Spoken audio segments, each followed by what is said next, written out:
สวัสดีครับอาจารย์ครับผม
Greetings, everybody. Welcome to another Dhamma meeting where we will discuss the Buddhist practices of charity, morality, and meditation. Everyone is welcome to join. We shall begin with our first participant, which happens to be Yokbe. Yokbe from New York. Hi, Yokbe. Good evening, Ajaan. What can I do for you? Yeah, I want to know why, because now I keep my day of keep my 8%, and also I remain or my 5%, because I want your guiding and how I can getting better. And You talk about the precept. yes, What about it? because I want to do more better, You getting want, better. well, basically you want to keep the 5 precepts every day of your life, if you can. This is considered to be the normal precept that a human being should maintain at all times. Can you do that? Keep the 5 precepts? Yeah, raw money. Yes, I can do. Yeah. Okay.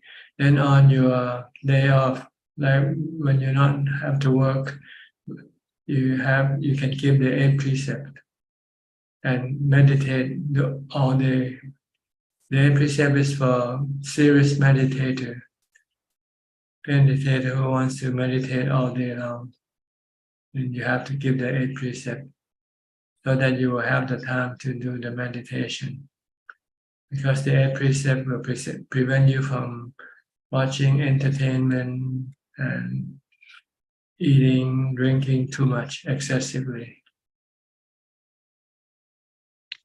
And also, can I do it 1 hour per, for example, because 1 hour is okay for my meditation? You can, if you want to, if that's all you can do, it's just 1 hour. But the 8 precept, you can try to keep it if you like. If you cannot keep, if you only do 1 hour meditation, you might not need to keep the 8 precept. The 5 precept might be able to, because you will have all the other times to go do something else. So it's up to you. If you want to stop spending your time on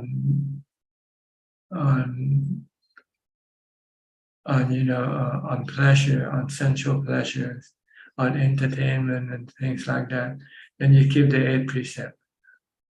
But if you just still want to watch TV, watch movies, and go out, then you cannot keep the 8 precept.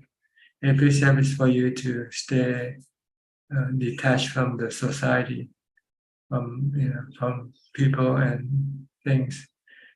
Want you to live alone so you can do more meditation. Oh, I see. Yeah. And Ajaan, can you explain the sati? How it's pronounced? Sati, sati, satiti. Sati. Sati means mindfulness. It's the same word. Okay. Okay. Thank you, Ajaan. Thank you. All right. Kok Seng from Singapore. Good evening, Ajaan. Tonight I have questions to ask regarding my meditation practice. So I hope Ajaan can help to clarify my doubts. And that is each time when I sit down in meditation, I observe my in and out breath or anapanasati. So when I observe my in and out breath, I'm actually training myself in mindfulness. Am I correct, Ajaan? Yes. Okay. And when I focus my object of concentration, which is the breath. So so each time when my mind drift away to some other thoughts, when I become mindful, I will bring it back to the breath, back to breath. So I'm practicing samadhi. Is that correct? Not yet. You're practicing mindfulness. You haven't reached some samadhi yet. Oh. Samadhi is the goal, but in order to get there, you have to practice mindfulness to get there. Samadhi. Samadhi is the goal. So when we please correct me if I'm wrong.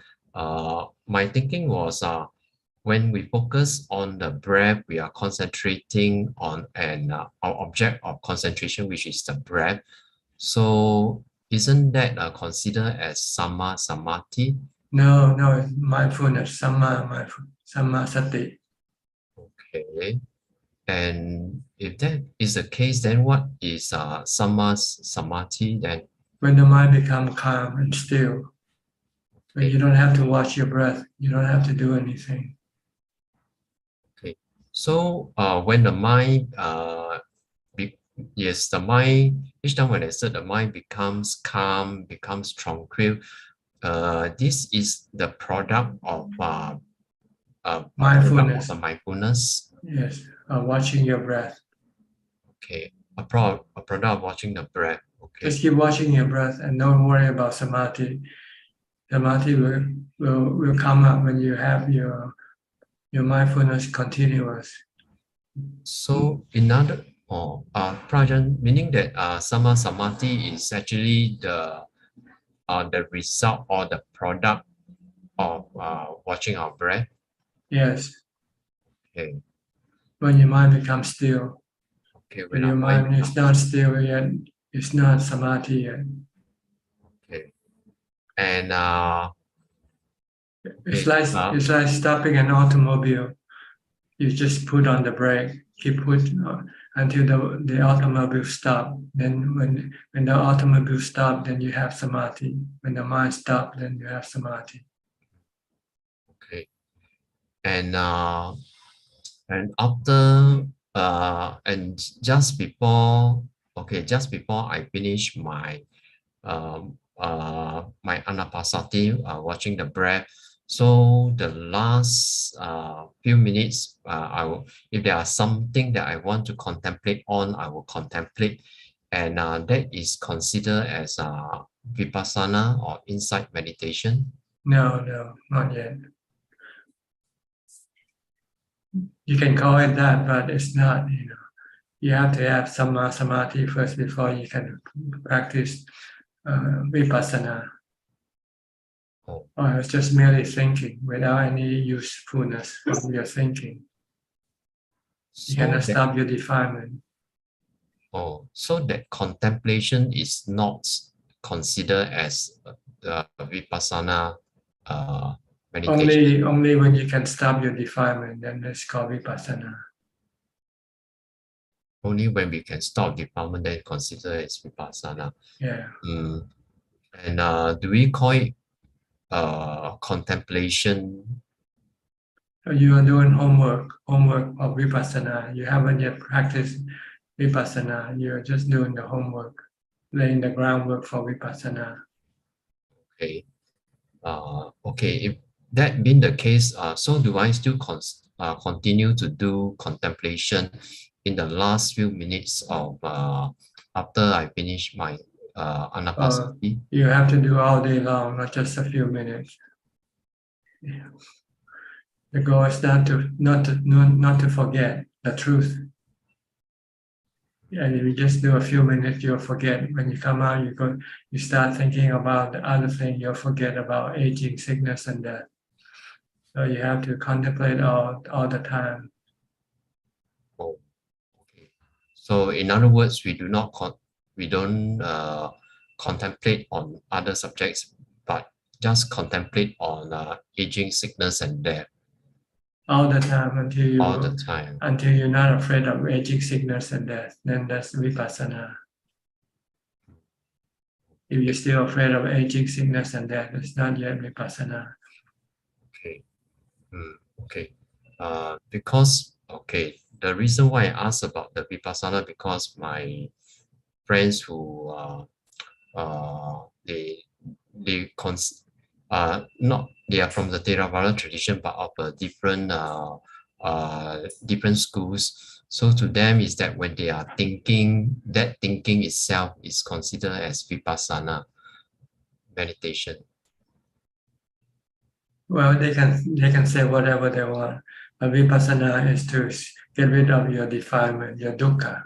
If you still have dukkha, then it's not vipassana yet.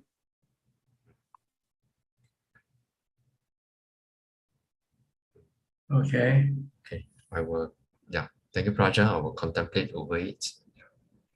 All right. Next, Professor Ken of Switzerland. Good afternoon, Ajaan. By the way, what's the name of the town you're living in or the city? The town is called Biel, B-I-E-L. I see. Okay. It's Now, quite close to Bern. Southern Switzerland. No, it's quite far north. It's just north of Bern, the capital. Bern. I see. Okay. It's in the I'm still in the canton of Bern. I thought Bern is down south. No, Bern is in the middle. Middle. Okay. But south of Zurich, right? Zurich is north. Just about the same level as About Zurich. the same level. Zurich is east. Just east and west. Yeah, east and west. I see. Okay. Yeah. Ajaan, did you visit Bern when you were here?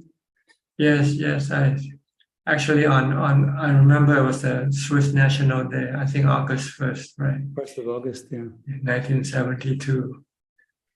Because I saw the flag drapes all across the town. I was going up to Interlaken and Grindelwald. Yeah. So Okay. I spent a day, I think a day or two in a guest house, I think, in which everybody, when we finish eating, we have to take turn washing dishes. Okay. Duty. Okay, good. Very nice, very quiet, very cold. You can see the Jungfrau from the house. Very close to that. Yeah, the Jungfrau is about 100 kilometers from here, but I can still see it from my window. You can see that too, every day or just on a clear day? Only on a clear day. Today is very sunny and I can see it. Okay. And you've been living there for a while now in Biel, teaching? I just moved here in the summer. I moved over the summer. Before you were somewhere else? I was also close to Bern, but I had to move location during the summer now. But it's still the same university? Yeah, just a different location. Different campus? Yeah. Okay. All right, let's get back to the Dhamma talk. Sorry. That was good. Ajaan, I would like to ask about the walking meditation because I like to walk a long time, and My question is how deep can the concentration go with walking meditation alone? You can be absorbed and forget about everything around you sometimes if you're that focused. And you also feel a sense of calm and peace and detached from the surroundings. The goal is to stop your thoughts, not to think about anything, but just focus on one of the object, whichever you choose, a mantra, your body walking, the step you take, whichever method you use. If you keep absorbed into this thing, eventually you become as if you pull inside and the rest of the world around you just there, but you're not, as if you don't care it exists, So it's good practice. You have to do it for a long time, though, 1 hour, 2 hours, something like that, to really get the result. Because when you're starting, your mind's still going back and forth, thinking about other things. But as you progress, the mind becomes less active, less thinking. And then eventually the mind will stick to the movement of the body. You use the movement of the body as the object of your concentration. Okay. And you feel kind of light, as if you're walking on thin air, floating, in a way. Not as if the body becomes light. You don't feel heavy. Okay. But it can be different with different people. But the main thing is that the mind will become calm and peaceful. But not full concentration like when you're sitting. Okay, so we still need to sit to go further. Yeah, then after you walk for a while, you feel tired, then you continue with sitting meditation. Okay. Then this practice has to be continuous in order to get to the absorption, to the jhana. Okay. Okay. Good. Thank you very much, Ajaan. That's All clear. right.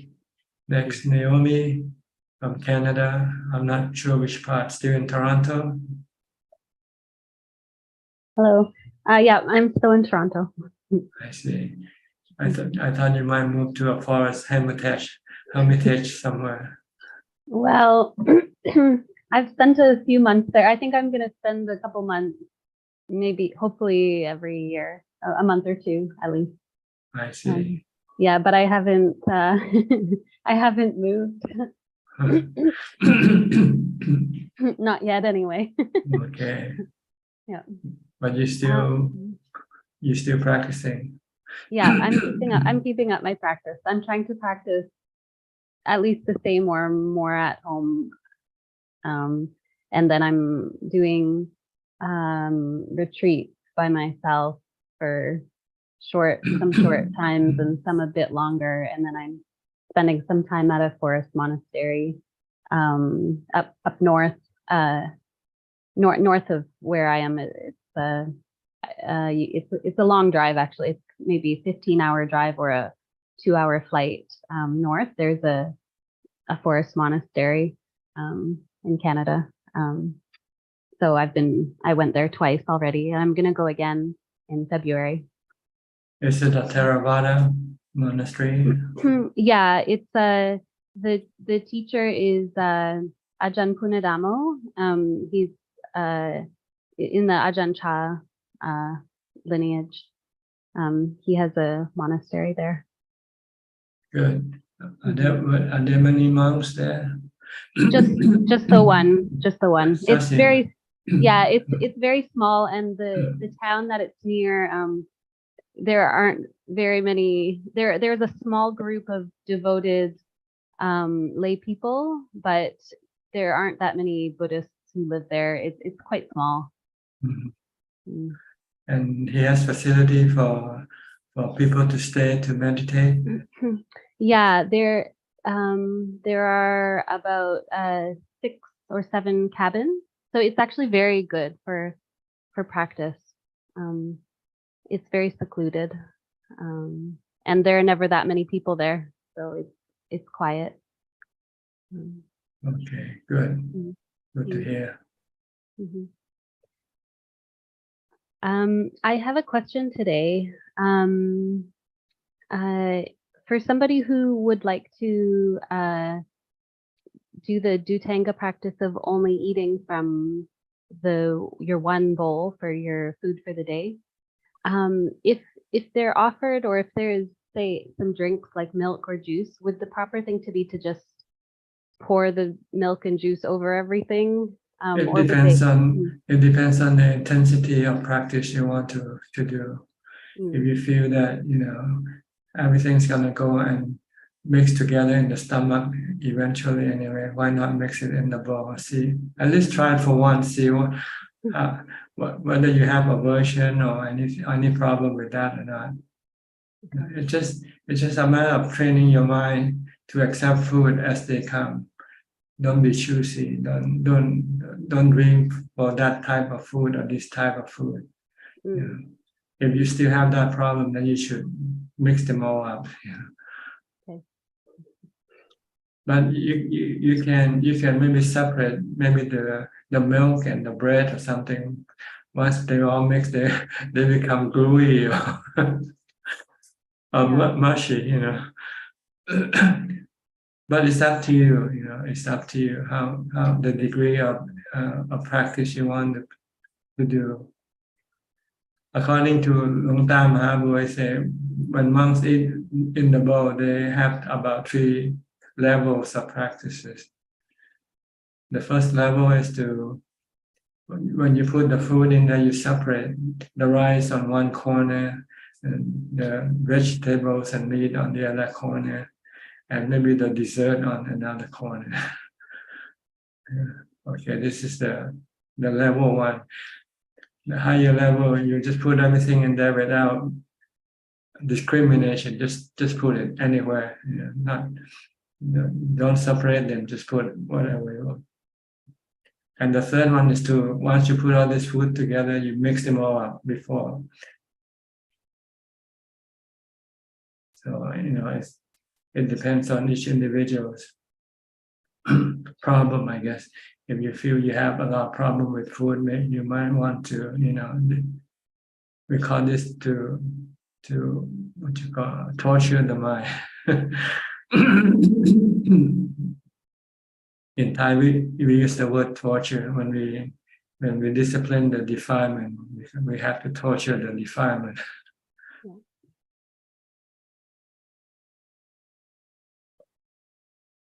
Or punish the defilement. Don't serve the defilement. Don't be the servant to your defilement. So you can choose with whichever level of practice you want to do, and as far as eating is concerned. But the goal is also not to eat too much. Even though sometimes you mix the food up and you say, hey, this still tastes good, and you still eat the same or more than you should, then that's also something you have to watch out for. Moderation in eating. Just enough to get rid of your hunger, but not to fill your stomach, to make you feel full. Normally, when you feel that you are not hungry anymore, then you stop and then you take maybe a cup of water or something to fill up the stomach instead.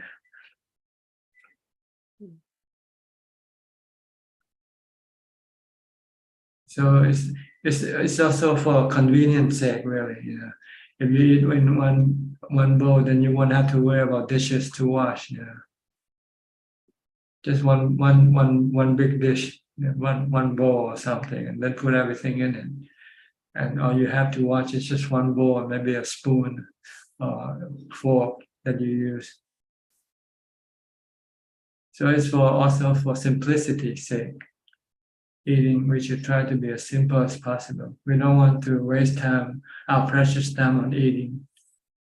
We want to devote our time to the eating of the mind food, mental food, which is meditation, calm, mindfulness, and samadhi.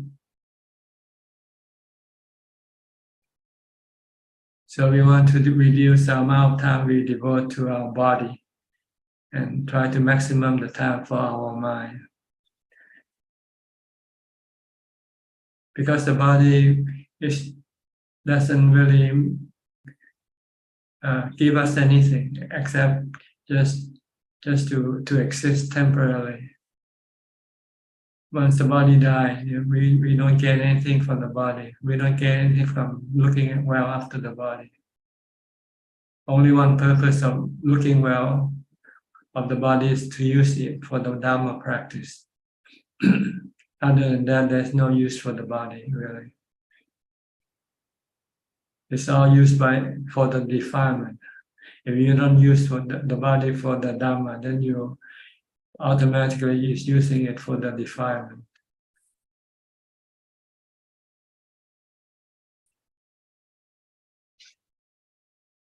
So eat moderately and simply, and also not choosy. Just eat any type of food as long as they are not harmful to your body. Don't be a health nut. You have to choose organic food and this and that type of food. That can be a problem. It can become a hindrance, wasting your time, taking up your time and resources unnecessarily. Just eat any type of food that you feel is clean and safe for the body, and that's the job of maintaining life. That's all you. Because in the end, it's gonna die anyway, right? Whether you eat healthy food or not, specialized food or not, just eat whatever food is available. Amongst is from a monk perspective, monks are bigger, not they cannot choose the food they get from the people who give. They just take what is given and eat what is given.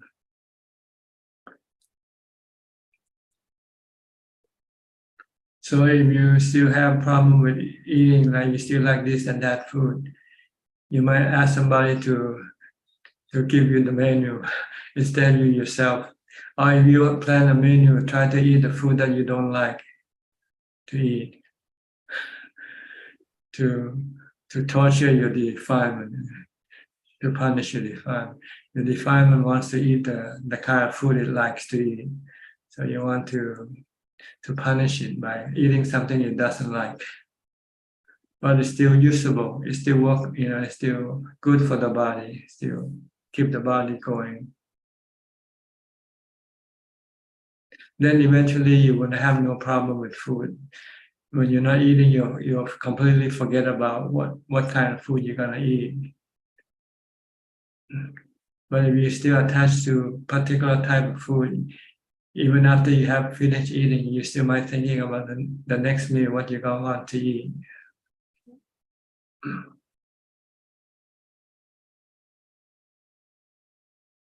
Okay.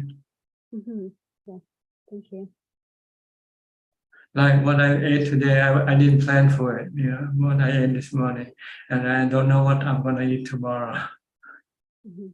But I just eventually eat something, because when you only eat once a day, when the time for you to eat is about 24 hours already gone past, so you're pretty much hungry, and any type of food, it seems to be good, Mm-hmm. So you will have appetite for any type of food if you only eat once a day. Mm-hmm.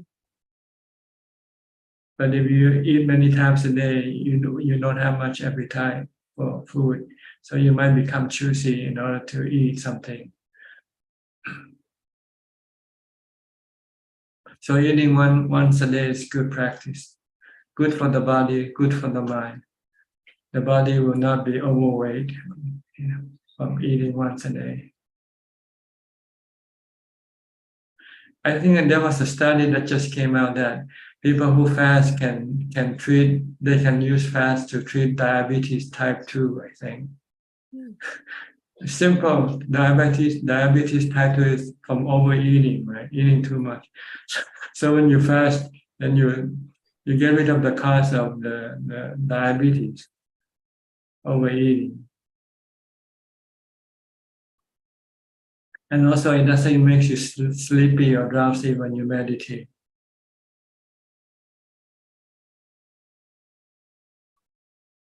Many benefits from eating once a day. And it's also preparation. If maybe in the future you want to become a nun or a mechi or a bhikkhuni, you might eat the monastery food. Yeah. So whatever you get, you eat it.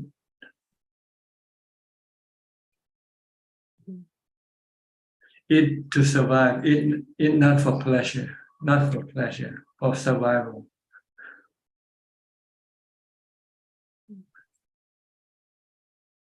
Anything else? No, that's it. Thank you so much.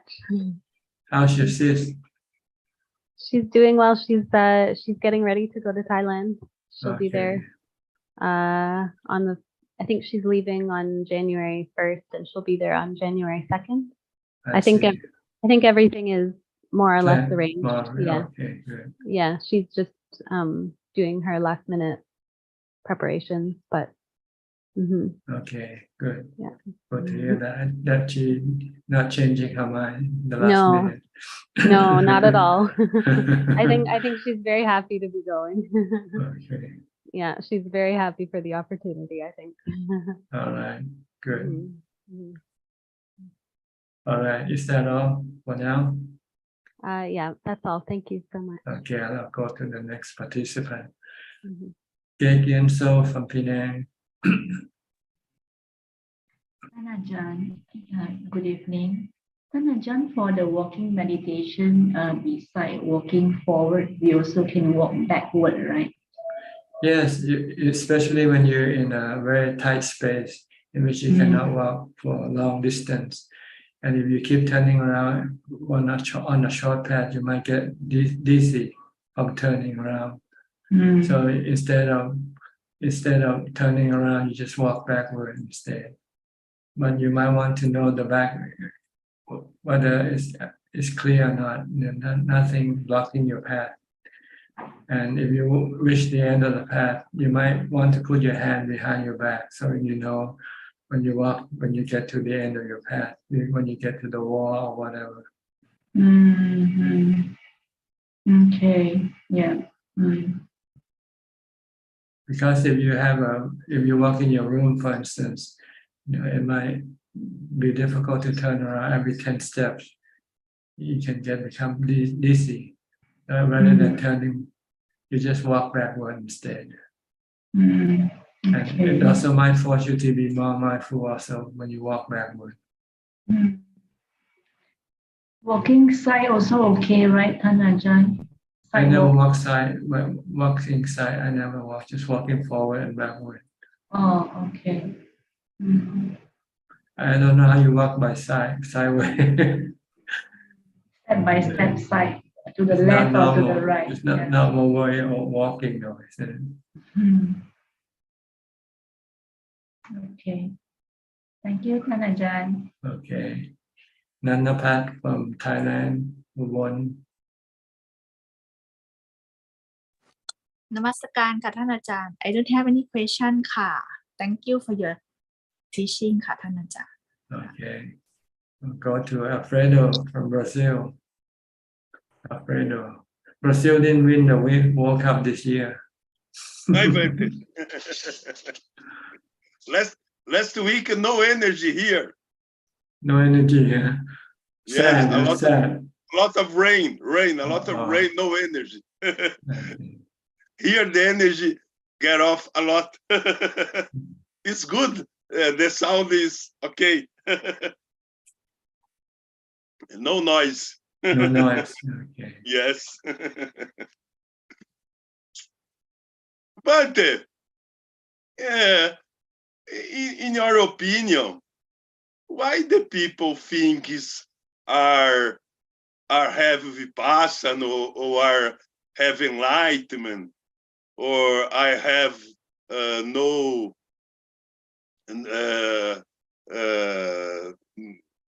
no problems in life. What a lot of monks get off your hope, né? It's a normal people. A lot of peoples prefer do things and work against meditation. What is your opinion about the people stop meditation?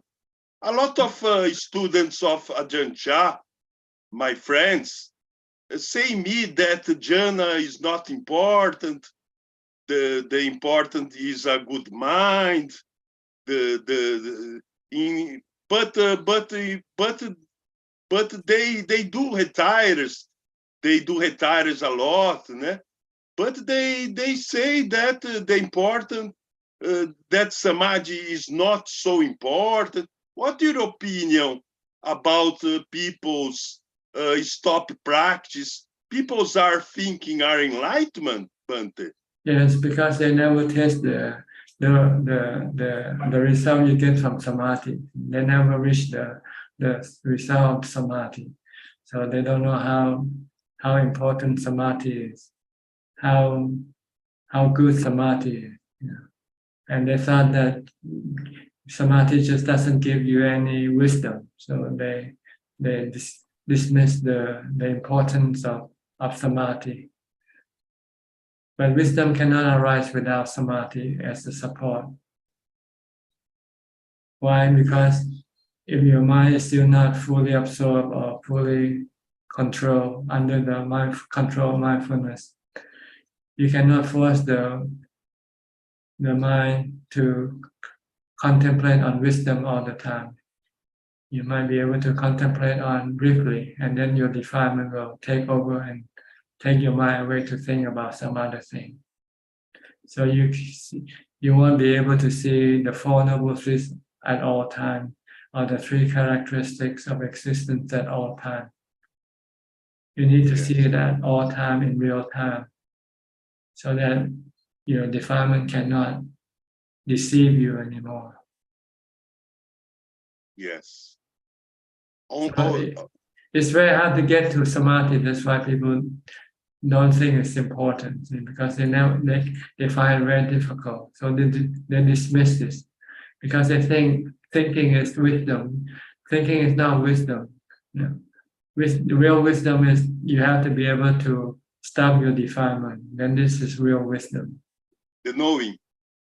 Yeah, you just have to use wisdom to stop your cravings, stop your hatred. Nupeka, the knowing. Yeah, you need that to stop it. Without ubeka, you cannot stop your defilement. Yes.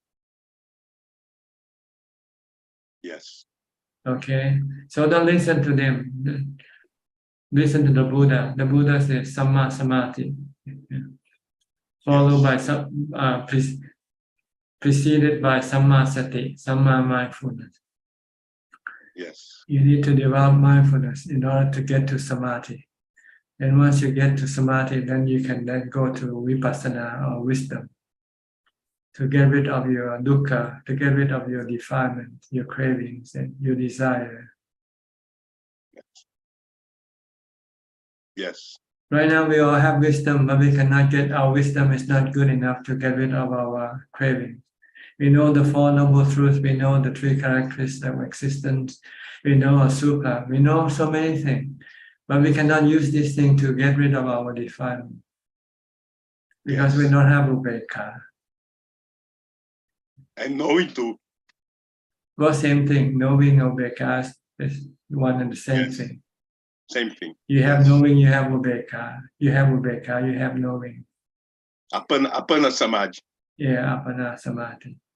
Yes. Okay. Okay. Good. The noble, the Arya Sangha know this, né, Bante? Yeah. Every Arya Sangha has to have Samma Samadhi first before they can use the wisdom to get rid of the fetters, the 10 fetters. Yes. Okay. Okay, All Bante. right. And the year, Bante, it's good this year, Bante. Do you feel sad when Brazil lost in the World Cup? But the year is finished. The year is finished. Finish. I mean about the World Cup. Brazil losing the World Cup. How did you feel? Good or bad? You don't want to answer. Okay. Brazil is having political problems, Bante. The same Thailand. Oh, okay. Military. Military. Yeah, military's problem with no military persons. Okay. But it's Okay. normal, né, Bante? It's samsara, né, Bante? Yeah, samsara, anicca, dukkha, anatta. Yeah, it's important to have no climber, né, Bante? Mhm. No Okay. no apego, né, Bante? All right. I'll go All to right. Gary now. Okay, Gary from Singapore.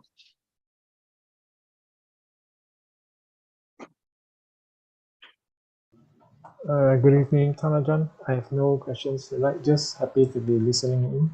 Thank you. Okay, Adeline and Philip.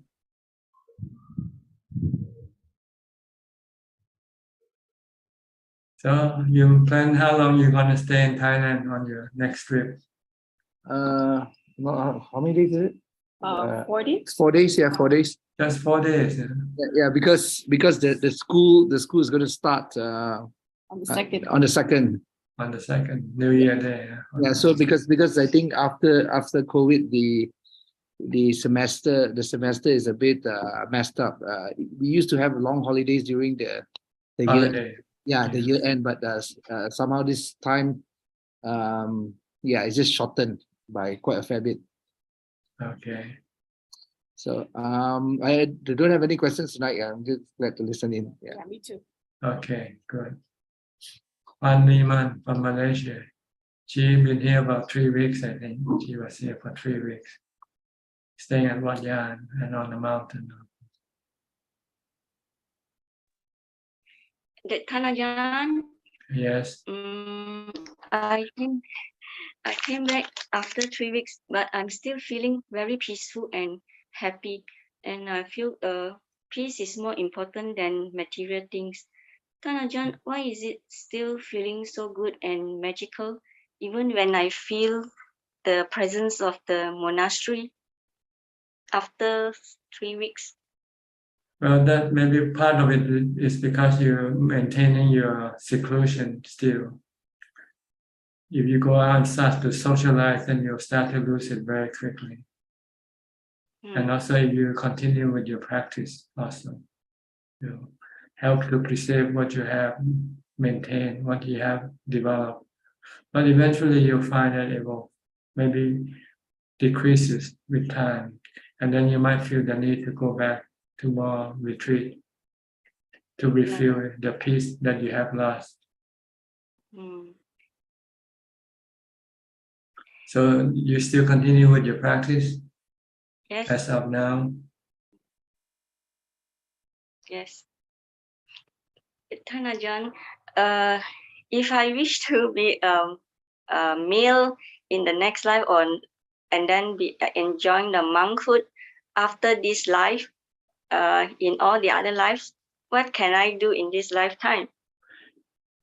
Well, you don't need to do anything. You just finish your work in this lifetime. So it's easier than postponing it for the next lifetime. Because next lifetime you don't know when you're gonna be reborn as a human and whether there will be Buddhism around to teach you or not. So you should take advantage of your good opportunity now. Which it doesn't matter whether you're male or female. The Buddha's mother could become enlightened, his wife could become enlightened. You know, there were many females during the Buddha's time that became enlightened. So it doesn't matter whether you're male or female, really. Whether you have the commitment to do the practice or not. because it will be the same when you in your next life. You will have to make that commitment. Then you might try to postpone now anyway. Why postpone your commitment and wait? Like kicking the bucket down the road. You know, I'll do it tomorrow, not today. You keep doing this in your next lifetime. You probably say, "Oh, I'll wait and for another next lifetime because I got something else to do." You know, there's nothing worth doing, you know, except practicing Dhamma. That's the most important and most beneficial thing for you to do. So don't try to evade this practice. Don't try, you know, and try to give excuses that you got this or that to do. There's nothing as important as practicing the Dhamma. Because everything else that you do, they are useless. They don't last. You cannot take it with you.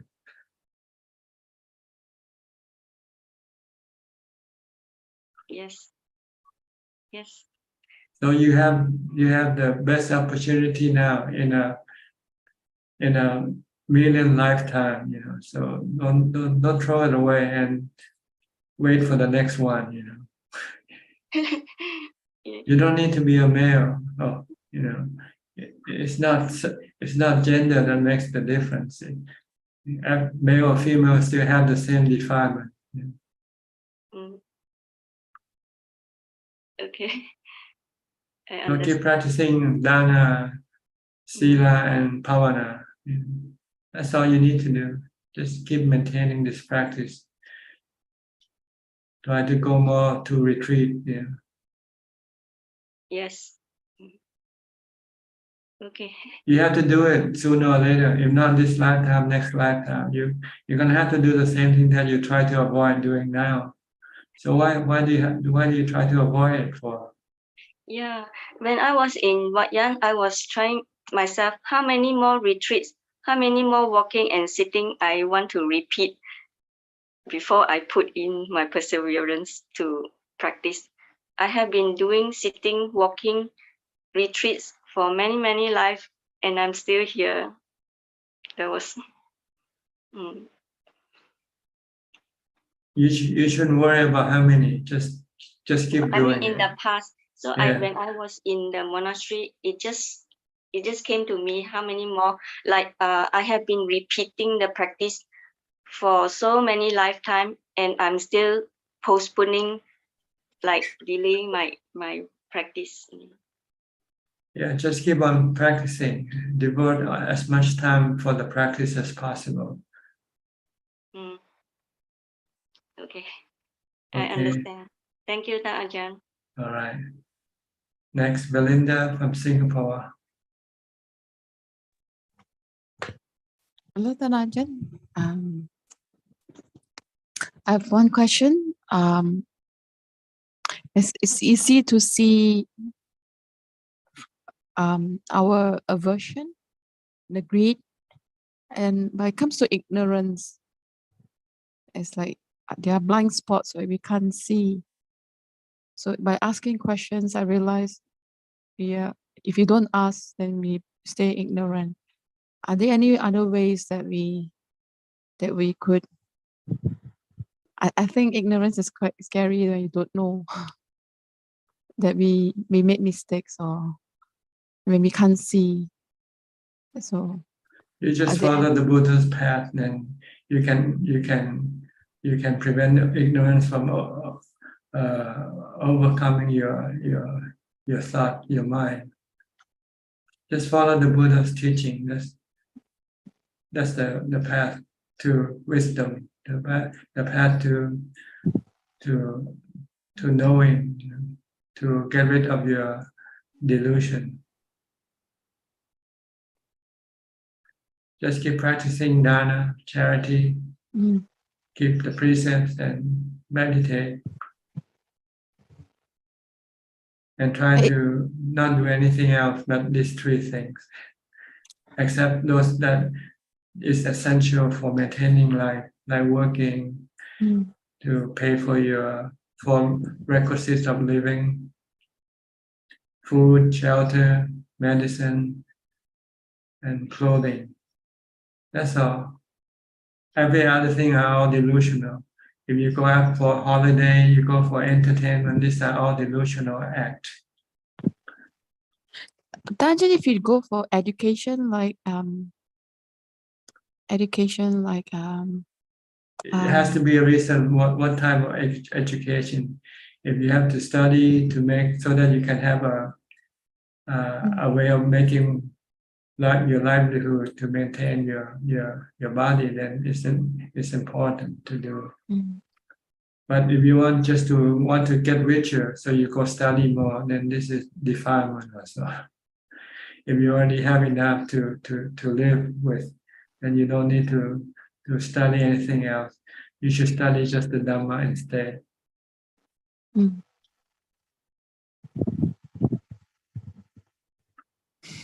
Okay. So I've been learning more about counseling, interpersonal skills, more like on the psychological area to have a better understanding at the same time through the education. I'm not sure if it's going to help more or maybe more hindrance. I think you should just study the Buddha's teaching. It's more clear and more to the point, you know. And it's not so much studying, it's just a matter of practicing mindfulness. This is the way to understand your mind, is with mindfulness. Just practice mindfulness and you'll understand your mind, your emotion, your thoughts, everything. Practice mindfulness. And also Simple. associate with the Sangha. Well, associate with people who knows how to practice mindfulness. I don't want to use the word Sangha, because there are Sangha who doesn't practice mindfulness. So if you associate with them, then they won't teach you mindfulness. You know? Just associate with people who will teach you mindfulness, or who knows things about mindfulness. It's true. So I as I navigate around, I would have to exercise my discernment. What is helping? Right, Ajaan? I would have to exercise discernment. Sometimes we are not skilled to discern. Well, really, I don't know what you mean, but you don't have to know too much, you know. All you have to know is how to do mindfulness, how to keep the precept. Yes. That's basically what you need to know. That's all. Other thing, just know how to maintain your life, how to protect yourself from harm and danger. That's all. But you don't have to know about space. You don't have to know, physics or mathematics and things, anything of those nature. You don't need to know anything like that. So when we discern who to associate with, we observe whether you try to associate with people who practice the Buddha's teaching, and not associate with people who doesn't practice the Buddha's teaching. Because if they practice charity, then they will also encourage you to do the same. If they keep the precept, they will encourage you to do the same. If they meditate, they will encourage you to do the same thing they do. On the other hand, if they like to go drinking and pubs and bars, they will encourage you to go with them. Right? Tanja, I mean among the sanghas, I mean not. The Sangha. Yeah, I mean I'm talking about. Well, there are Sangha who just concentrate only on charity, on material things like building temples, building whatever, more than what is needed. And that you'll be wasting time, and you wasting your precious time that you can use for your mindfulness. But you usually don't like to practice mindfulness. That's a problem. Yes. Like we don't want to see our mind. We don't the defilement We don't want to So- discipline the mind. Yes. The mind doesn't want to be disciplined. Yeah. So it keeps throwing up roadblocks, Mm, and trying to divert you to some other activities. mm.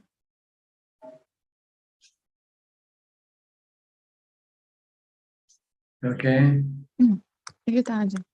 All right. Vandana from California now, Santa Clara, I remember. Hi, Ajaan. Good morning. So I got the books. Check sent me from Canada. Already, very Yes, quick. I got it yesterday, and I was reading your biography. I started reading your biographies. Then I got to know that you spent time in California. In So Fresno, may I in ask? Fresno. Oh, it's in Fresno, California. Yeah, Okay. Fresno, So- Cal State, State- California, Fresno State State College. University. Yeah, State Oh, College. okay. It's university now. It used to be just college. Oh, okay. Because we have community college where I teach in Santa Clara Mission College. Mhm. So you mentioned that you went to junior college first, and then you Yeah, I went to started at City College, Fresno City College. First. Fresno City College. Then I Okay. transferred after To- my second year. I transferred to. yeah, I was very happy to read that because I found common things. For example, you went to junior college. I teach at community college, and my son is in UC Santa Cruz doing computer science, and you also went for your engineering studies. So it was very nice to see some commonalities. And for the ice cream shop, my daughter works in the ice cream place. I just went straight to her that, oh, I didn't was working in the ice cream place. So that was very I nice. work for Carnation Ice Cream. I'm not sure whether they still exist or not. Which one? Carnation. Carnation. Okay, Carnation. The name of flower, I think.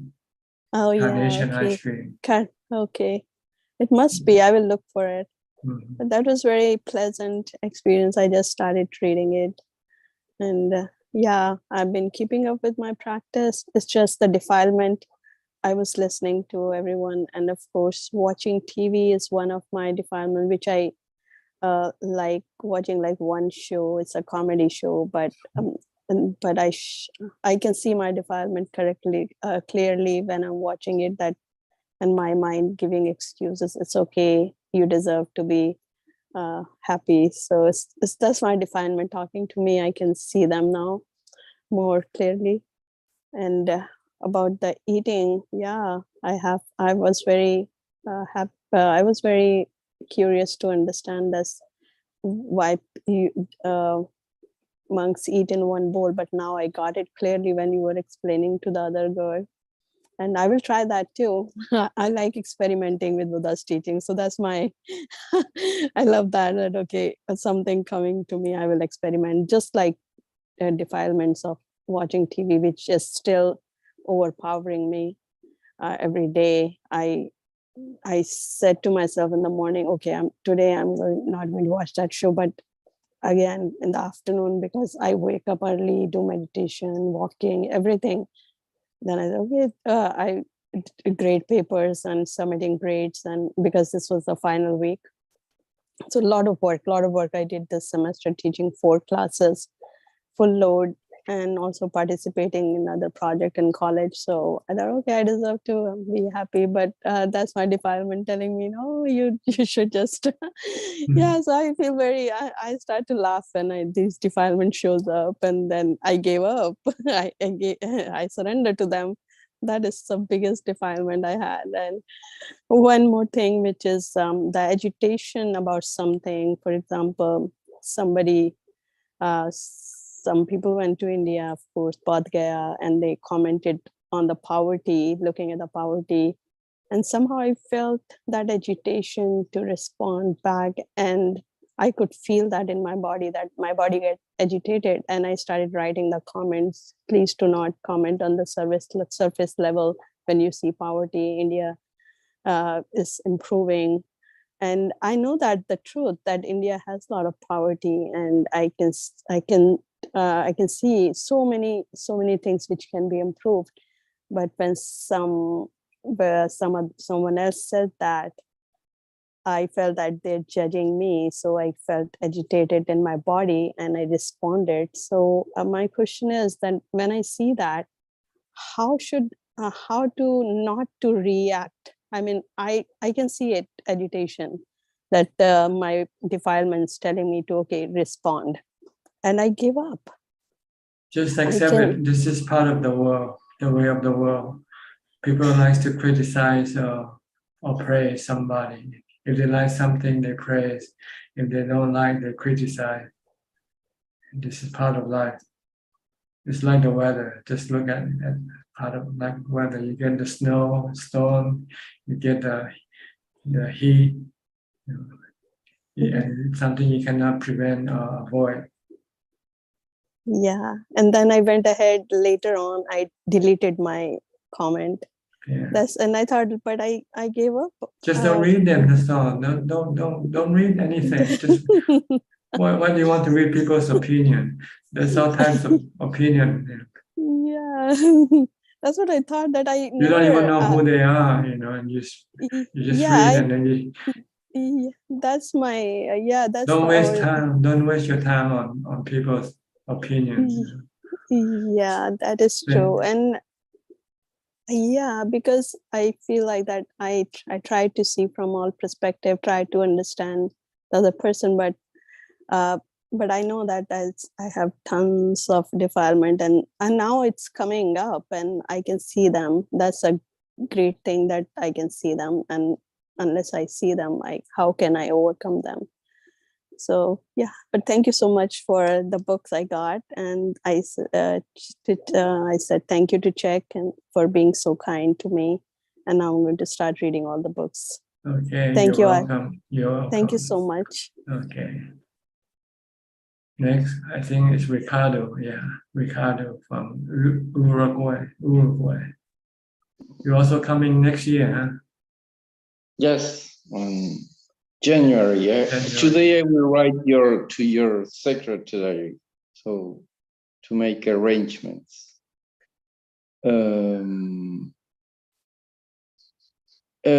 Yesterday it was my birthday, and I had a reunion with my family and friends, and although I had a very good moments and sharing and all that, sometimes I feel better to be here where I'm alone and with no much noise and no much conversations. And although I know it's the samsara, but I have my preferences. And the good news is that I'm doing what you taught me about walking meditation with left and right.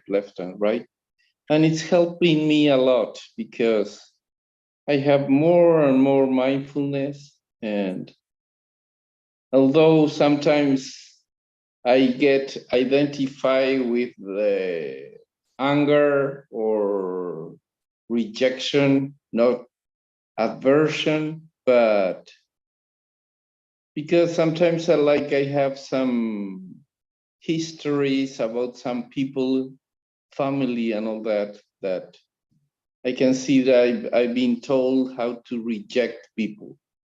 And I get attached to that.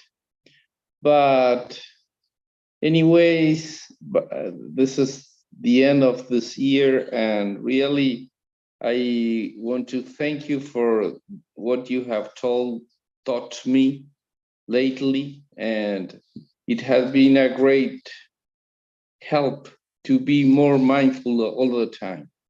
So I don't know if you want to share any comments or suggestion. And again, I am deeply thanks for your teachings. I think you should thank the Buddha. It's the Buddha who Okay. taught this teaching. And the way to thank the Buddha is to keep practicing more mindfulness. Yes. Yes. That's all the Buddha wants from us, is to keep practicing mindfulness and eventually wisdom. But first you need mindfulness before you can get to wisdom. Yes. The Buddha said, if you want to pay respect or show gratitude, do it by practicing, following his teaching. All right. Okay, so if you appreciate his teaching, then you must keep on practicing his teaching. Yes, I will. I will. I will.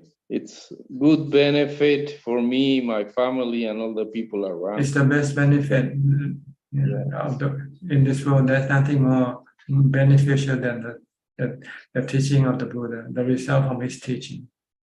Right. Right. Yeah. Yes.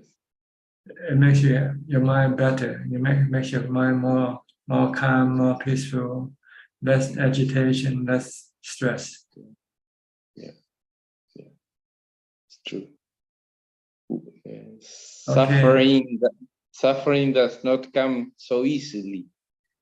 Dukkha does not come so easily, but yeah, I know we have to practice. And if you have mindfulness, you can stop dukkha most of the time. Yes. Yeah. The last comment that I feel sometimes like whatever defilement comes and I get attached to that. But with mindfulness, like it's like this, I can see the defilement and I don't get attached. There's some space, there's something like that. Yes, defilement stop the attachment, stop the reaction. Right. Just to be merely knowing. Right. Yes. Okay. Thank you. Thank you. Okay, see you in January. All right. Thank you. Okay. Next, we'll go to Indonesia, Iwi from Medan. Nama Putaya Ajaan. Today I no question Ajaan. Still no question. Okay, good. Did you change your hairstyle already? Yeah, I cut my hair more Cut your short. hair. Feel better? Like a man. Very better. Yeah. It's so how to say? No long hair is more better. Is better. Yeah. No burden, less burden. Yes. Eventually, you want to shave your hair, shave your head, then there will be no burden on your head at all. Just like mine. See. Maybe one day. Maybe one day. The more you advance in Dhamma, you'll find the need to cut your hair shorter. Yeah. Because you said there's no point having hair for. What's the point of having hair? That's the To camouflage the asukha of the body. That's all. Yeah. That's why we have long hair. Yes. When my hair fall down, I see my hair disgusting. But the hair is when still in head we see this hair is very beautiful, but the hair fall down, we so disgusting. That's right. When it falls into your food, you want to take it out right away. Yeah. But if it's on your head, it's okay. Very good. Slowly, maybe one day no hair. Good. It means you are progressing on your practice. Slowly, my attachment to the hair is less and less. Yeah, eventually you will not be attached to your body. Because the body it's anicca, it's anatta. It's not your body, really. And everything is not beautiful. Not beautiful, good. really. Okay, I'll go to the next Ajaan. participant. Okay, Diana from Wales. Hi, Diana. Greetings, Ajaan. I haven't really, but I was wondering if you have any teaching that would be helpful over the holidays when we have a bit more pressure and a bit more people crowding in on us.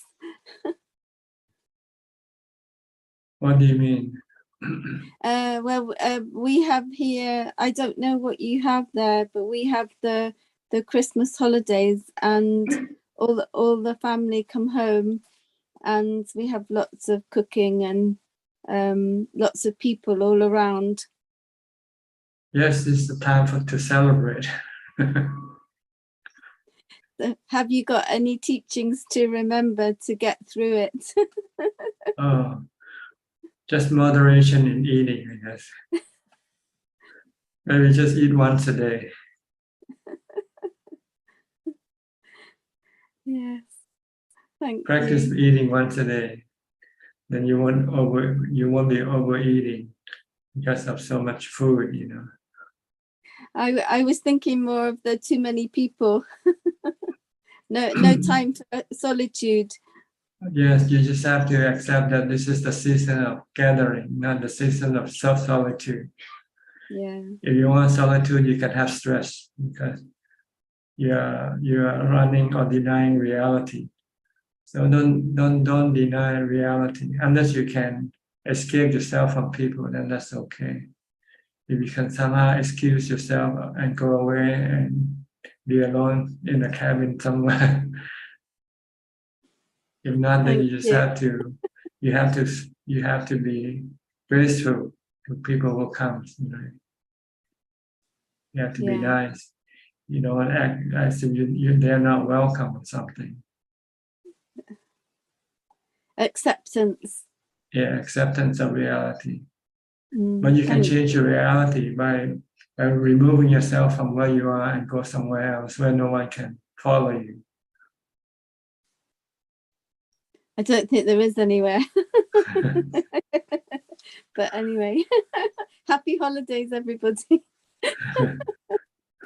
Well, some people in Thailand, they go to monastery during this time to get away. That's one thing good about Thailand. Spiritually, people can still have a place to retreat to when they want to be alone. The happy thing is I have my son is home from Thailand, and I he's have back. my children home, so that's really lovely. Was he on a vacation or on a working holiday? He's going to. I have one son who lives in Edinburgh, in Scotland, and the other son who was in Thailand. He's going to go up and live with him in Edinburgh. So they're going to get a flat together up there. It's very cold up there, lots of snow. Yes, in the north of England, Scotland. Yes, but it's lovely to see them. I just have to stay peaceful. Okay. No question tonight. Okay. Then I'll go to next, Christine Coe from Penang. Good evening. I don't have question. Okay. I'll go to Samsung. I'm not sure what your name is, but where are you from? Nobody, this is the first time. My name is Cedric. Cedric. Yes. Okay, No, Budaya, Ajaan. Where are you from? Malaysia, Kuala Lumpur. Okay. Can I help you? Last night I tried to meditate. Less than 1 minute, my eyes start blinking, and I started to feel very cold. Then my heartbeat went very fast. Then I also feel something came near my body, but I don't know what's that. I was in fear, and then I opened my eyes. Is that possession or is that nimitta? You were not meditating properly. See, if you're meditating properly, these things won't happen. If you have mindfulness, you have to have mindfulness watching something, watching your breath or reciting a mantra. I was You should just, initially concentrate on my breathing. you have to keep Then concentrating non-stop. When you stop, then this thing can happen. That's all. It's what we call mental formation.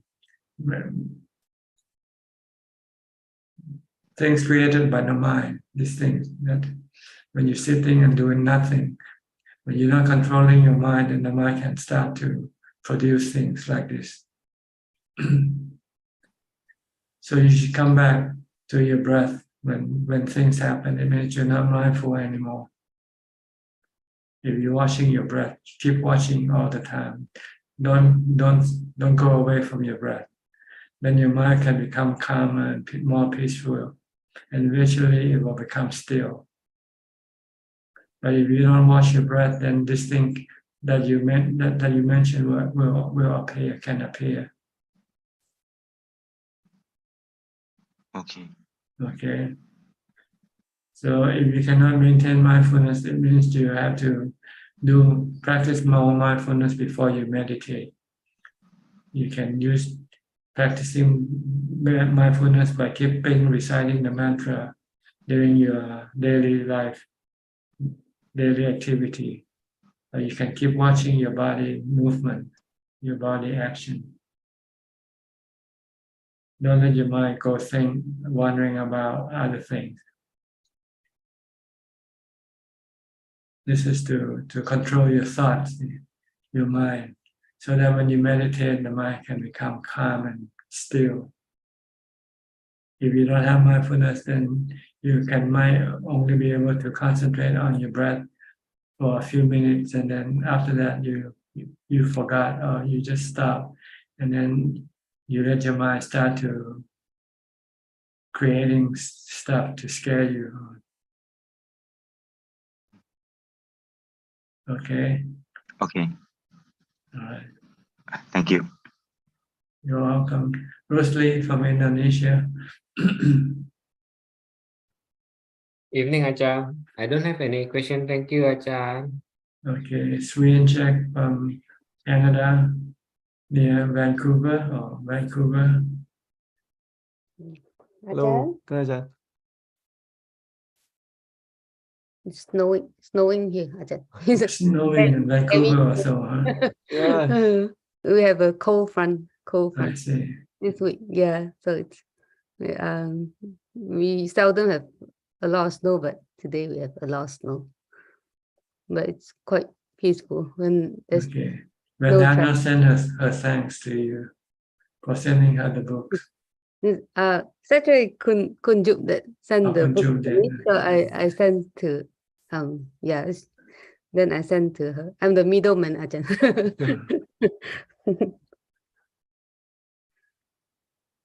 Okay, any question tonight? Today? Can an enlightened being like aware that he or she is asleep? No, I don't know about it. I cannot speak for anybody, but when you sleep, you just don't know that you sleep. You don't have mindfulness. If you have mindfulness, then you won't be able to go to sleep. Oh. So you more or less turn up your mindfulness when you go to sleep.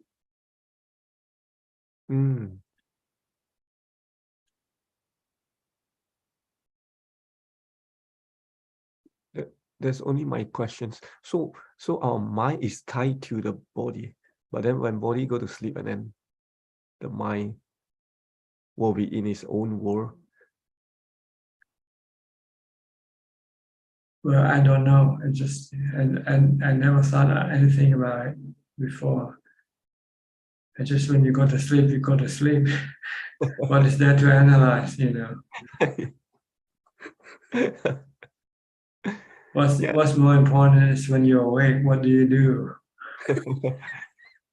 That's what you have to be more mindful about. Because when you're awake, when you sleep, you cannot do anything.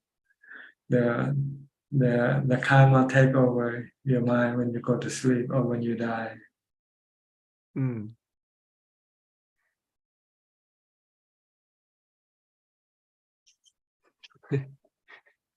Okay. Yeah, thank you, Tanja. Okay, who else? I think that's about it for people in the room. So we'll go to Kun Lai, if there's any question from Facebook tonight. Yes, there are 3 questions from Facebook and all from polling soon. The first question is, can Ajaan explain how to practice Vipassana meditation? Thank you. Vipassana is to teach your mind the truth of the 3 characteristics of existence, that everything exists temporarily, nothing lasts forever, and that everything doesn't belong to anybody. It belongs to nature.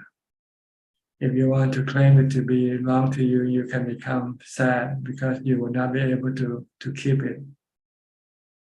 So everything, including your body, your possession, everything in this world, are temporarily. And second question is, how do we remind the mind that practice meditation is crucial for our present and future life? By keep practicing mindfulness, keep practicing mindfulness. If you keep practicing, then you won't forget that how important it is. If you don't practice, then you'll forget. And last question is, how do we know that we are coming back for this life to practice meditation again? Thank you. You'll find out when you discover your mind, and you'll find that your mind is constantly going after sensual pleasure, sensual objects. So you know the mind needs the body. So when this body disappears, then the mind will go look for a new body to return, so that it can go after more sensual pleasure, more sensual objects. Is that all? Yes, that's all. Thank you, Ajaan. Okay. Anybody would like to ask more questions, you're welcome to raise your hand and unmute your microphone. I see Vandana. Vandana, you raised your hand before, right? Okay. Yes, Ajaan, I was just wondering if you can, I'm not sure if my mind was creating it, but the last week or so when I first, sometime when I cannot focus, then I start to listen to mantra or chanting. So I started listening to the Ratan Sutra. I think it's a jewel. I don't know if you know about it. And I started to cry so deeply. It was interesting because I never heard that sutra before, and it was in the Pali language. And monk was just chanting it, and then I just started crying for so long. And similar thing happened when I first heard that Prajna Paramita Sutra, the Shunyata. When I heard the word Shunyata, I started to cry. It's something. It's happened within only in these 2 sutra. First Prajna Paramita, and then the Ratan Sutra. Ratan Sutra, I was so it was interesting because I didn't even understand anything. For Prajna Paramita, I heard it in English because I do the Mahayana practice also. So we chant the Heart Sutra. But for the Ratana Sutra, I never in my dreams would heard it. I just started listening for just okay what it is, and then I started crying. Do you have any thoughts on that, or is just again my mind? I don't know. Thank you. Just be aware of it. That's all, and just make a note of it, and then forget about it. Don't really. It's not important to know why or what. As long as you don't react in a negative way or in a sad way. If you don't have any stress from it, it's okay. That's all. Just accept this part of the reality of your reality. But if you're not saddened or being stressed by it, then you can forget it. Just treat it just like any other phenomena. Anicca dukkha anatta. Okay.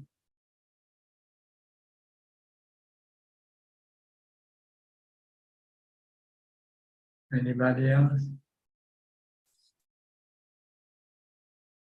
One Lehman first, okay. One Lehman. Ajaan, I saw in Ajaan Facebook explaining about craving for being and craving for non-being. What is meant by craving for non-being, Ajaan? Well, there are actually two levels of craving for non-being. The lower level is craving to have something you don't like, like craving for you don't want to have to, craving for not to be poor, not to be old, not to be sick. This is what on the mundane level. On the higher level, this is the craving for arupa jhana, non-being. Okay, understand? Yeah, thank you. See, we are attached to the samsara. Samsara is composed of the three realms of existence: the realm of sensual pleasure, the realm of rupa jhana pleasure, and the realm of arupa jhana pleasure. And this comes from the craving for sensual pleasure, craving for beings, and craving for non-being. Ajaan, arupa sensual refer to what? Arupa just now. For non-being is craving for the arupa jhana. Non-being, that means don't want to have a form or existence, is it? I'm not sure what the translation might be misleading, but from what I can gather, since you have these three cravings, then you go to three different realms of existence. If you have sensual pleasure craving, then you go to the sensual realm. If you have jhana, rupa jhana realm, then you go to the rupa realm of existence. Rupa realm is the human No, realm. the Brahma realm. The Brahma realm. Brahma realm.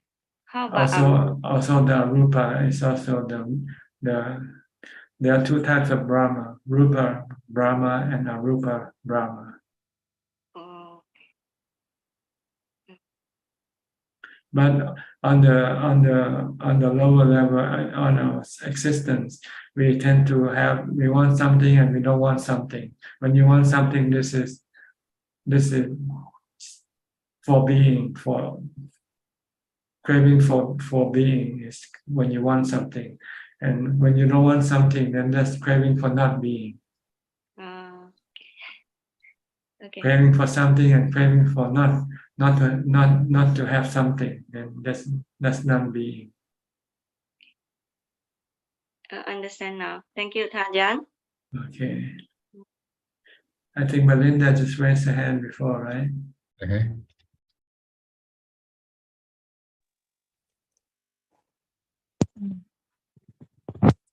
Ajaan, I want to ask,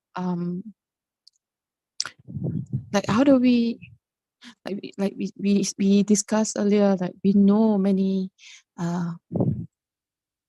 we know what to do, like delusion. We know we have to practice. Sometimes the defilement is so strong, it's pulling us on the other end too. So I hear that we have to accumulate merits. So when it's dana is also part of one of the way to accumulate merits. So I just wonder, like, how Ajaan, like, you have to have a tutor. You have to have a teacher to constantly remind you what you should do and what you shouldn't do. And the best teacher is the Buddha.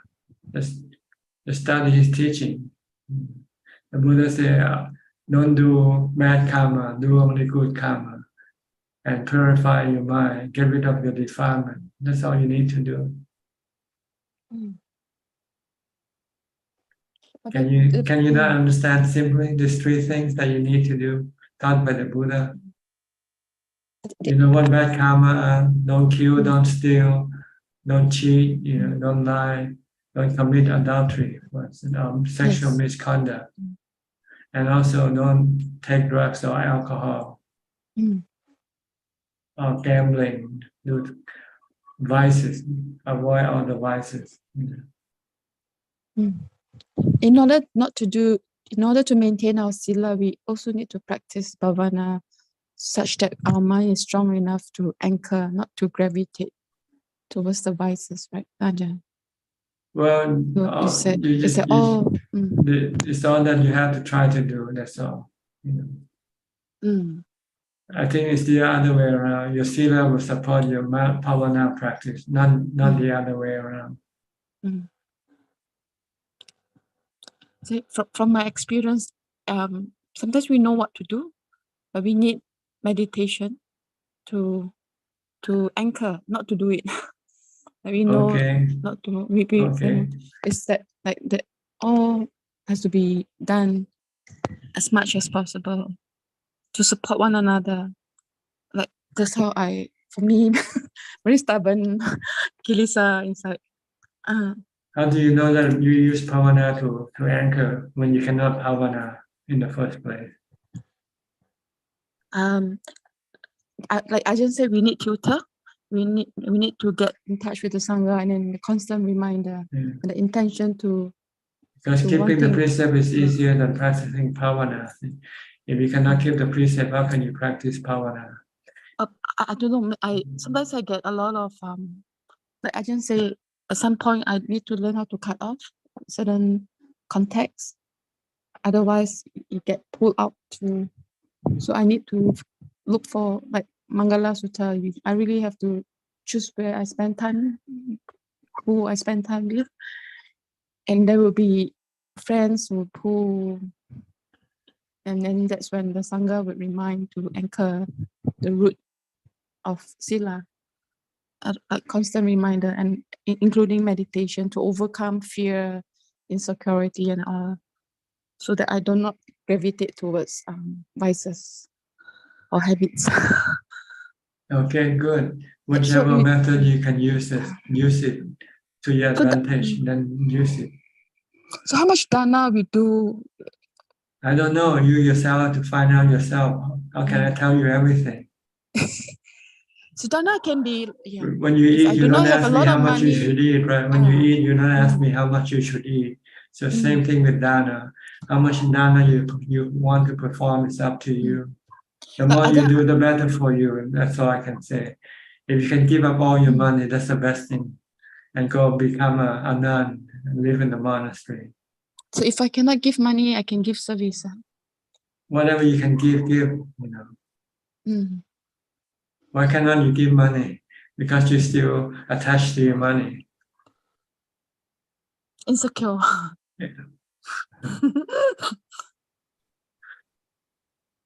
The point is not to rely on money for your security, because money is not reliable source of security. You want to rely on something more reliable, which is your practice. If you can practice, then you won't need money. If you can become a monk like me, then you won't need money, because you will always have somebody to look after you for food and for shelter. I just never ask. You asked me like, hey, why don't you sign up or be Buddha's employee? And the answer to you that I feel a lack of self-confidence, like there's self-doubt. So that's also one of the kilesa that need to be worked on. Okay. So how are you gonna go about getting rid of this doubt? From the textbook, from the Buddha's textbook, it says to accumulate merits. 10 ways that I think I've seen, like listening to Dharma, like right now. Okay. Things like that. So I don't know. So Ajahn, is it just patience, cultivate kanti? Just putting in the work. The more work you do, the more advanced you'll become. Just keep on practicing, increasing your practice, increase your dana, increase your precept, increase your bhavana. Okay. Thank you, Ajahn. Very helpful. Thank you. Thank you. Okay. Sulan, does she come in tonight? Normally she's in somewhere in the back. Oh, here she is. Hi, Sulan. Oh, hello, Ajahn. How are you? You've been hiding somewhere, huh? Yeah, I was busy working on something, but I was still listening to Ajahn. Okay, Yeah. you got any question tonight? I think today I don't really have a question. Yeah. Let me think about it if I have any. You have anything to report? Anything to report? I think I'm just feeling a little stressed, and then because I've been reading about your book on real happiness, and also mind and the endless rebirth, something along this line. After that, I realized that I need to work harder, as in be more hardworking in the spiritual path. Yeah. I mean, have you feel that you have more or less advanced on this path after all the time that you spend with us studying each week?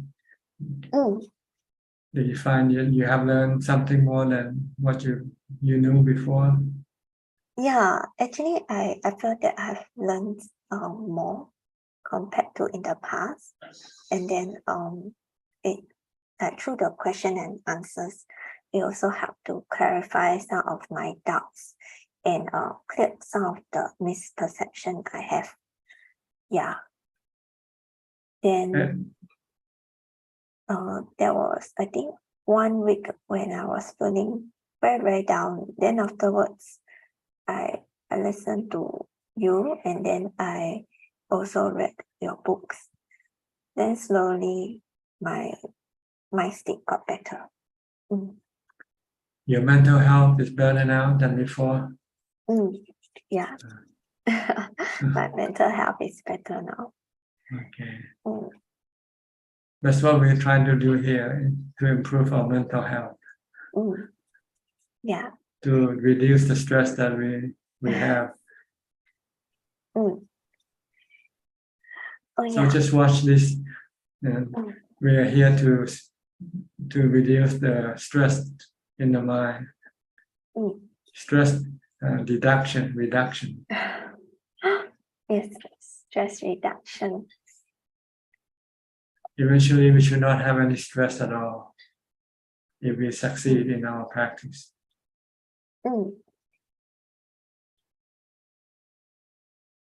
Yes. Oh, I think I was hearing like some of the other friends here are coming to visit you next year. Like just Okay. now I heard. So Yeah, I heard there are many people planning to come, and they've been inquiring about how to get here and where to stay and so forth. oh, okay. So I like don't know who they are. Might not be your friend, might be somebody else, but I'm just mentioning it in general. like ladies can also go and like visit you and stay. Well, they can stay in the monastery. The temple has this dormitory type of accommodation where you can stay for a minimum of 3 nights and a maximum of 7 nights. Oh, okay.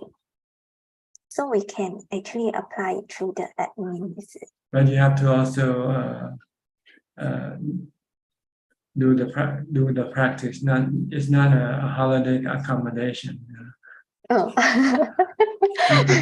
Okay. I have to practice also, yes. Yeah, temples they have rules in which you have to get up at 4 in the morning to go do chanting and meditation, and eat once a day or eat twice a day, keep the 8 precepts and things like this. Yeah. Then actually I've been thinking about it, like next year maybe I can actually come to Thailand like late January. But I haven't like got to plan it yet. Then I was thinking, will it be good to actually bring my parents along with me? They haven't meditated before. Would it be too much surprise for them? I think it will be a big surprise. Like a lifestyle that they may not be Yeah. able to take. If you want to take them, then you should treat it as a holiday trip and stay in hotels better than staying at temples. Oh, okay. I see. People who come to stay in the temples are more for the spiritual benefit, yeah. And they know the rules of the temples or the monastery. They've been used to. But the people who have never been used to going to stay in monastery before, it will be a big shock for them. Yeah, I think so too. So I've been considering like, should I just like bring them along to the temple and then make them practice? Maybe just for sightseeing for them, and then because that's what more they're looking for. Not staying and meditating if they never meditate before. Oh, okay. Oh, and So then you have to decide what kind of trip you want to make. If you want to bring your parents, it's probably going to be a tourist trip, which you go sightseeing in different places. So it's better that you stay in hotel this way. Oh, I see. Okay. But if you want to come and meditate, then you go stay in the monastery or in the temple. Okay. Let me think about it. Yeah. Okay. Please take All it right. on that. Anybody else would like to ask any more questions? Evie. Evie, okay. Ajahn, my friend asking me this afternoon.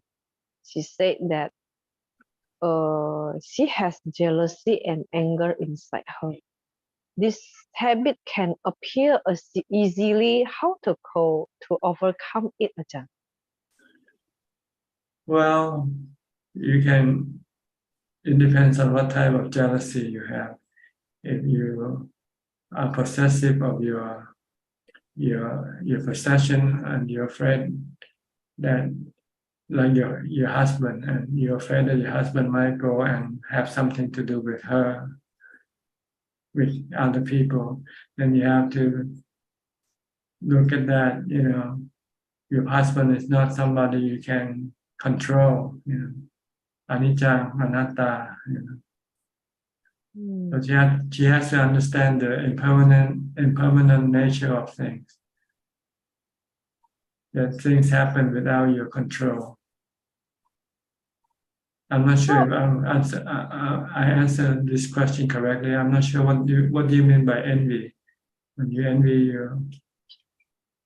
envy of what? But I tell her earlier, I said,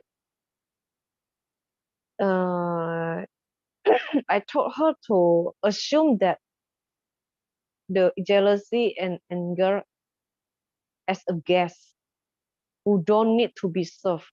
Just let it sit there.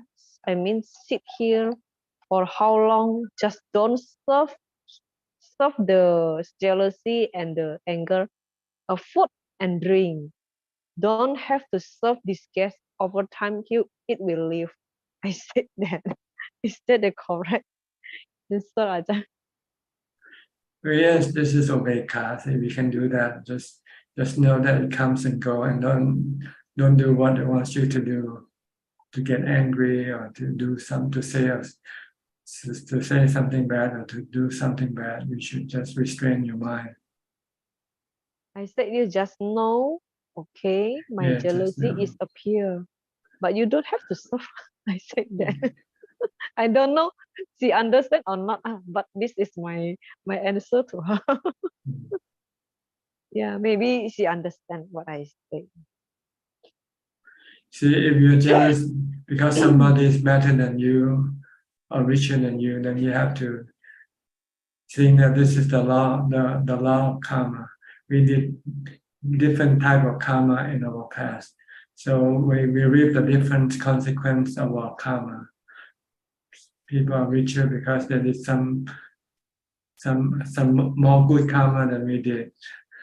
We did more bad karma than they do, so we are not as rich as they are, for instance. So you can use the law of karma as the answer when you become envious or jealous of somebody. And this is her question now. So I asking to Ajahn. Actually, I have already said to her that everything is anicca. You don't have to get angry for this, for that. This is not good for you. You can be stressed if you get angry for anybody. And jealousy. Who is suffering if you jealousy? It's you, not them. They don't know you jealous for them. Yeah, I told her like that. That's good. That's the right thing to teach her, really. For her to accept that we are all different. Some are better than we, some are worse than we are. Some are equal, so when you meet somebody better, you shouldn't be jealous of them. Yeah, but she said, I still jealousy. You explain this to me, I still jealousy. How to overcome? So I asked Ajahn. So I just told you that. Yeah. And tomorrow I will tell her. Okay. Oh yeah, thank you, Ajahn. All right. Anybody else? Kunla, okay, Kunla from Facebook. Falling soon again. No, just one more question from Eli Hassan. Ajahn, when I do the sitting meditation, I have a feeling like being absorbed and disappear. And sometimes my head like falling down. Is it okay or should I just ignore this phenomena? Thank you. Well, if your head keeps falling down, it probably means you're not having mindfulness. If you have mindfulness, then your head should be straight, So if you can still concentrate on your meditation object, just keep concentrating on your meditation object and disregard everything that appears during your meditation. By the way, somebody came from Medan this morning and he gave me your mouse. He said, you send it to me. A mouse for using on the computer just in case, just to let you know that I have received it this morning. Okay. Well, looks like nobody else have any more questions. So maybe it's about time that I can call this meeting to an end. Thank you for your participation. I hope this meeting will benefit you somewhat and help you advance in your practice. In the meantime, stay safe, stay mindful, and keep on practicing. And if all goes well, I'll see you all at the same time next week. Thank you and goodbye. สา สาธุเจ้าค่ะ เจ้าค่ะ Sadhu, sadhu. Thank you, Ajahn. Sadhu. อาจารย์ Sadhu, sadhu, sadhu. Thank สาธุ you. ค่ะ everyone.